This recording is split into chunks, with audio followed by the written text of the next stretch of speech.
कहा जाता है कि पाकिस्तान कुदरती वसाइल और मादनियाती वसाइल से माला माल है। अगर हम इसे फ़ायदा उठा लें तो हम दुनिया को कर्ज देने वाले बन जाएंगे। इसकी तरफ एक अपनी तवज्जो मबजूल करवाई जा रही है। लेकिन सिंध के मेरे साथ वज़ीर हैं, सूबाई निगरान वज़ीर हैं मादनियात के, ज़खायर के, मीर खुदाबख्श मरी साहब ने एक बयान दिया था कि पाकिस्तान के सूबा सिंध में $50 ट्रिलियन के मादनी ज़खायर मौजूद हैं, जो सोशल मीडिया पर काफ़ी ज़्यादा वायरल हुआ कि इतने डॉलर का अगर मादनियात सिंध में सिर्फ मौजूद है तो फिर तो पाकिस्तान की ज़रूरत ही नहीं है किसी दूसरे मुल्कों को और IMF के पास जाने की।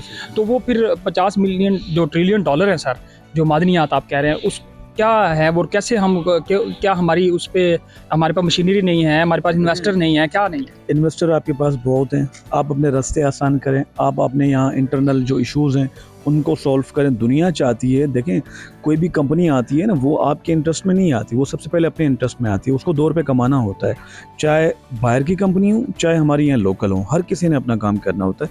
हमारे पास एक एसेट मौजूद है, हमारे पास जो 50 ट्रिलियन की आप बात करते हैं तो हम इंक्लूड करते हैं हमारे तमाम मिनरल्स, तो एक हमारी वर्थ बनती है।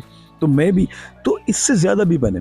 तो ये हमारे पास जो चीज़ें हैं उनको समझने के लिए 2 चीज़ें बड़ी ज़रूरी हैं। एक तो ये कि कम से कम जो प्रोपागेंडा आपके जो दुश्मन देश जो चला रहे हैं, मुल्क जो चला रहे हैं, तो कम से कम पहले उनको काउंटर करें, उनको समझने की कोशिश करें कि ये ऑपरेट कहाँ से हो रहे हैं। और दूसरा फिर आप यही देखें कि जब आप हर एक चीज़ को देखें, आप हेरिटेज है उसको भी आप प्रिजर्व करें, उसके भी हकूक़ पूरे करें, कल्चरल है उसके भी हकूक़ पूरे करें, कोई मजहबी हैं उनके भी हकूक़ पूरे करें। इसी तरह माइनिंग है उसको कंटिन्यू रखें। हिंदुस्तान का सुप्रीम कोर्ट कहता है, हाई कोर्ट कहता है कि आप सब चीज़ों को प्रिजर्व रखें, लेकिन माइनिंग बंद नहीं होगी क्योंकि वो नेशनल इंटरेस्ट की बात है। हमने अपने इंटरेस्ट को आगे रखा हुआ है, नेशनल इंटरेस्ट को कूड़े के डब्बे में हमने डाल के रखा। अच्छा, ये बताइए कि जब भी इन्वेस्टर आता है या मादनी वसाइल की बात होती है तो सांगड़, जामशोरो, थरपारकर में कहा जाता है कि 2012 में कहा कि जो सोने के ज़खायर भी मौजूद हैं और उनसे फ़ायदा नहीं उठाया जाता। वो इस वजह से एक चीज़ डिस्कस होती है कि जो ठेकेदार है या जो माफिया है वो बहुत ज़्यादा सरगर्म है, वो अपना हिस्सा रखने के लिए ना तो उस प्रोजेक्ट को कामयाब होने देता है और ना ही कोशिश करता है कि बाहर का इन्वेस्टर आके उसको कामयाब कर दे। तो इसका तो सारा जो बेसिकली रियासत या जो हुकूमत होती है वो कंट्रोल कर रही होती है। देखिए, रियासत अगर अपनी रिट कायम करने पे है ना तो माफिया कुछ भी नहीं, 2 मिनट में माफिया सारी सीधी हो सकती है। असल में अपना ज़ाती इंटरेस्ट मैंने कहा ना, वो छोड़ना पड़ेगा और वो छुड़वाना पड़ेगा, छोड़ा नहीं जाएगा, छुड़वाना पड़ेगा। नेशनल इंटरेस्ट को फ्रंट पे रखना पड़ेगा। जब आप उसको रखेंगे तो ये सारे के सारे जितनी माफिया, कोई इसकी अहमियत नहीं है।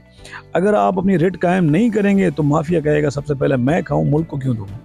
अच्छा, ये बता दें, इमरान खान के दौरे हुकूमत में वो सिंध के जो समंदर था वहाँ से कुछ गैस और मादनियात की कुछ ज़खायर तेल के निकाले जा रहे थे, वो फिर मंसूबा क्योंकि वहाँ से दरियाफ्त नहीं हो सके। बाकी थरपारकर से भी आपने काफ़ी ज़्यादा ब्रीफ किया। अब इस वक्त एग्जैक्ट किन किन मंसूबे पे काम हो रहा है जहाँ से कुछ आ भी रहा है या सिर्फ हम इन्वेस्ट ही कर रहे हैं, लगा ही रहे हैं? सही, आपके पूरे पाकिस्तान से आप माइंस डिपार्टमेंट सिंध को लें, माइंस डिपार्टमेंट पंजाब को लें, KPK को लें, बलूचिस्तान को लें, आपकी इकोनॉमी में इसमें जो ये हिस्सा डाल रहे हैं वो आटे में नमक से भी बहुत कम डाल रहे हैं। हम नमक की मिसाल देते हैं, वो बहुत बड़ी मिसाल है, इससे भी कम डाल रहे हैं। एक्चुअल जो काम है हम वो कर नहीं रहे।